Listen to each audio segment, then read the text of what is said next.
5 crossing and finishing drills from wide areas. These drills are for under 14 and above. For players younger than that, crossing is not really an emphasis yet. All 5 drills are for 11 against 11 and players who play in whole pitch. Crossing is quite a difficult skill and very rare players actually master it nowadays. First drill, unopposed crossing and finishing. Classic setup you can do with your team training or players can do after the team training session. 1 or 2 attackers around 20 meters outside the box and wide players either one side or both sides. And you want a mannequin or cone or even a coach can work as a defender. Simple setup, wide player dribbles towards the defender or cone mannequin, shifts outside and crosses the ball inside the box. And strikers or one striker need to time his run, don't go too early, coach players to wait and then attack the ball at the right moment. Even this setup can be challenging for players who start to train crossing the first time. You can have multiple players in each position. I prefer to keep players who stay in the middle in the game, in the middle, and players who are wide and who actually cross in the sides. So maybe wingers, fullbacks, sometimes a midfielder, sometimes the striker, but don't put your center backs to train crossing, it's no point. But center backs can be finishing the goal because sometimes after a corner or side free kick you want your center backs up there, so it's good for them to sometimes train finishing from a cross in training. If you have players who like to cut inside, you can also train that number 11 is dribbling towards the defender and shifting inside and crossing an in-swinger towards the goal. So your attackers need to act their movements based on the delivery. Second drill, we will create 2 against 1 in the sides. So let's add some players, also add defenders in the middle. So we will bring a defensive line for the red team, fullbacks, center backs for defenders, and you want 1 or 2 midfield players for the blue team. So let's bring 2. And now we will create 3 zones and you can either play 2 against 1 the sides with midfielder, or if you want you can bring fullback and let your midfielders stay middle and create 2 against 1 with midfield with fullback and winger.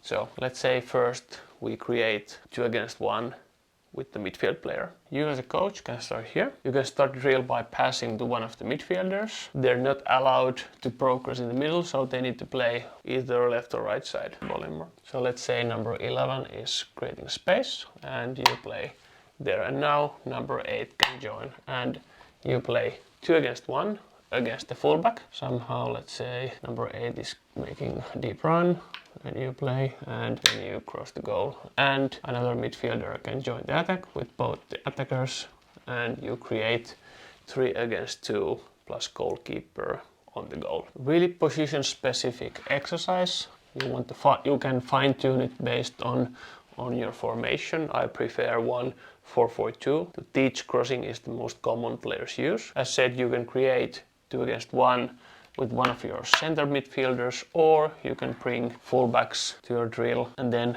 as one of your midfielders play the ball wide, then other midfielder can join the attack again and they play 2 against 1 and wide.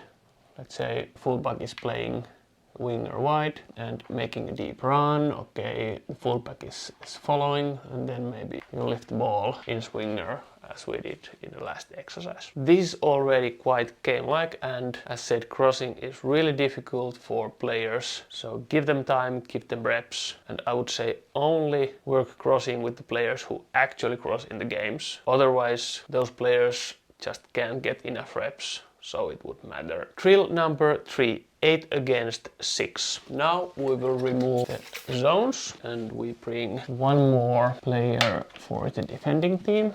And we're playing with these 8 players in blue team. So we have our strikers, we have our midfielders, and we have our fullbacks. And for the opposing team, the defending team, we have the goalkeeper in the back line, and we will bring the defensive midfielder. So coach around here, and you play 8 against 5 plus goalkeeper, so 8 against 6 in half of the pitch, and blue players try to score.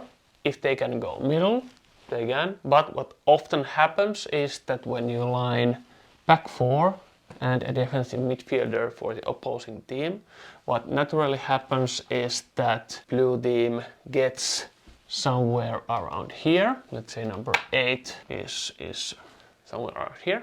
And here, as said, you can play in the box. It's totally fine. Actually, you should encourage players, if they can break the box, they should do it. But what will often happen is that something like this, and you have your players here, and now you can quite easily play 2 against 1 or even 3 against 1 against one of the fullbacks. So different solutions. You can play behind and you can cross from there, or maybe number 11 is making a deep run, number 2 is overlapping, and again you make an aerial cross, or they can stop, maybe shift inside and again cross in swinger. So this setup naturally creates crossing chances, crossing situations for the blue team. And you can use the same tools, same skills as players learned previously. And keep it simple. Sometimes it can be simple 1 against 1.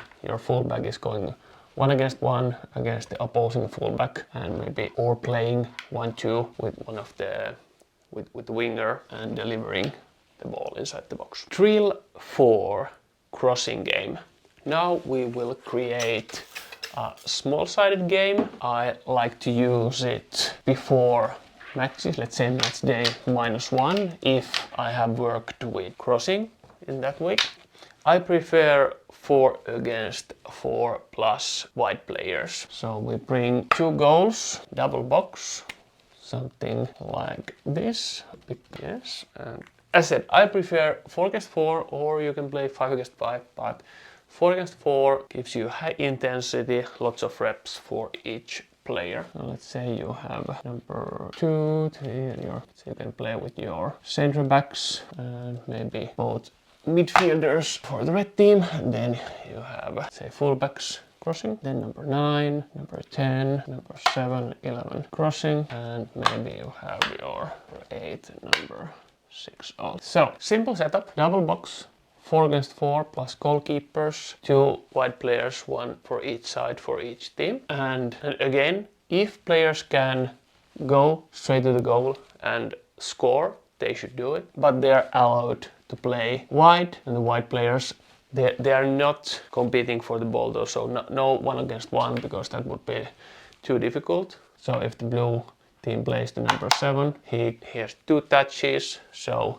controlling the ball and delivering across. This way you get lots of repetitions for all of your wide players, and also for your strikers and center backs and goalkeepers who defend the box, and the strikers who attack the box during the game. 5th drill, wide transitions. Last drill we do something a bit different. We create a transition moment. So sometimes in matches you get a transition and you want to play the ball from wide, maybe between the goalkeeper and center backs when the center backs are running towards the goal. So great drill to get some running, get some intensity, maybe somewhere midweek, or actually match day -1 also, if you keep repetitions low, such just going for the intensity. If you have 2 coaches, it helps, but you can do it with 1 coach also. Again, I prefer players in their positions, and you can of course have multiple players in each starting position, but I'll showcase it with only these players. So either 1 coach on the midline, or if you have 2 coaches, you can put 1 on each side. But the idea is that players need to stay in their zones, and you have 2 center backs starting around 35-40 meters from the goal, 1 striker, and wide players, in this case wingers number 7 and 11, near the sideline, and the defender 7 to 10 meters further away. The drill starts by coach playing the ball to one of the wide players, let's say the coach plays number 7. This starts the 4 against 4. So number 7 running to the ball, number 5 can chase, make a recovery run. Both center backs are allowed to run towards the goal, and number 11 is now allowed to go towards the goal also. What will happen? We have fast transition where your winger can deliver the ball whenever he wants. If there's opportunity to pass right away, he should definitely play the ball when there is space. Or if it's smarter to dribble, he can dribble 5, 10, 15 meters and deliver the ball to the goal after that. Again, you can have multiple players in each position, and I prefer to get players' actions in their actual position, so I don't recommend putting a center back wide and making a 50-meter run. So wide players wide, center backs preferably the right position to work game-like transitions from wide areas. If you like drills like this and want to build brave, fast and competitive players, check the link in the description and join the Football Coaching Hub. Watch this video next because YouTube thinks you like it, and we will see on the next one.